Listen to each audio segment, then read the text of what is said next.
सर्दी की एक मीठी सुबह थी। सूरज की पहली किरणें अरावली की पहाड़ियों को सुनहरे रंग में रंग रही थीं। सवाई माधोपुर से लगभग 25 किलोमीटर दूर चौथ का बरवाड़ा गांव अपनी शांत और पवित्र हवा में डूबा हुआ था। हर साल हजारों श्रद्धालु यहां चौथ माता के दर्शन के लिए आते हैं, पर इस बार उन भीड़ के बीच एक चेहरा और था। आरव, एक शांत, संवेदनशील और थोड़ा खोया हुआ युवक। आरव जयपुर से आया था, लेकिन मकसद सिर्फ तीर्थ यात्रा नहीं था। उसकी आंखों में एक सवाल था, एक बेचैनी थी जो शायद सिर्फ चौथ माता के मंदिर की चढ़ाई ही सुलझा सकती थी।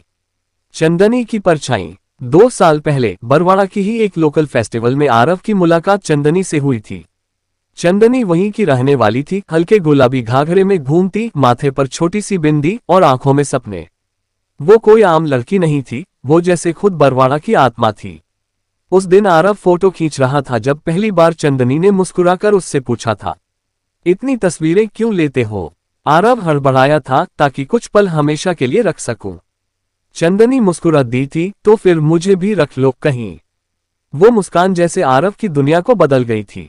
प्यार की शुरुआत। उनकी मुलाकातें बढ़ने लगीं। मंदिर की सीढ़ियों पर बैठकर घंटों बातें होती, गांव के पीछे वाले पुराने तालाब के किनारे बैठकर खामोशी में एक दूसरे को महसूस करते। आरव को अब बरवाड़ा सिर्फ एक तीर्थ नहीं, एक प्रेम स्थल लगने लगा था। चंदनी उसे अपनी दुनिया में ले गई, लोकगीत, मेले, छोटी छोटी खुशियां। आरव के लिए ये सब नया था, पर हर पल उसे चंदनी के साथ सही लगता था। फैसले की घड़ी। लेकिन हर प्रेम कहानी की तरह इनकी भी एक परीक्षा आई।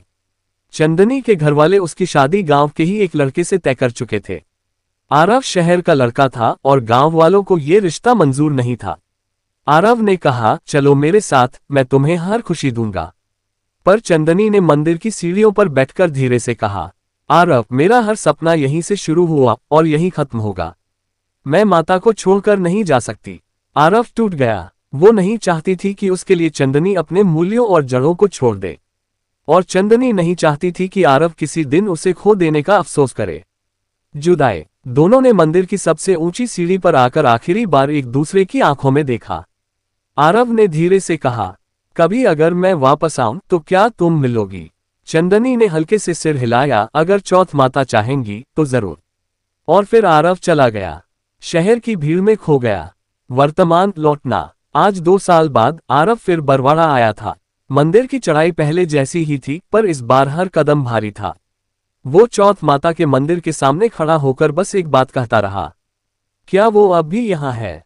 मिलन या भ्रम? मंदिर के पीछे वाले रास्ते पर पुराने तालाब के किनारे आरव को वो वही घाघरा, वही मुस्कान नजर आए। चंदनी। वो पास गया, पर ये चंदनी नहीं थी, ये उसकी छोटी बहन रेवा थी। रेवा ने आंखों में आंसू लिए कहा, भैया, दीदी की शादी नहीं हुई। उन्होंने मंदिर में मन्नत मांगी थी कि अगर आरव वापस आएगा तभी वो 7 फेरे लेंगी, पर वो अब नहीं है। आरव की सांसें थम गईं। रेवा ने एक डायरी थमाई, ये आपकी थी, वो रोज पढ़ती थी। अधूरी मोहब्बत का पत्र। डायरी में लिखा था, ग्रेटर देन आरव, हर सुबह चौथ माता से तेरे लौट आने की प्रार्थना करती हूँ। मुझे नहीं पता तू किस शहर में है, किस हाल में है, पर मेरी आत्मा तुझसे जुड़ी है। अगर तू लौट आया तो जान ले, मैं यहीं हूं तेरे इंतजार में। आरव की आंखों से आंसू छलक पड़े। बरवाड़ा की हवाओं में उसकी चीख गूंज उठी। समर्पण। आरव ने उसी दिन चौथ माता के चरणों में अपना जीवन समर्पित कर दिया। वो गांव में बस गया, मंदिर का सेवक बन गया। वो रोज चंदनी के लिए फूल चढ़ाता, उसकी पसंद के गीत गुनगुनाता।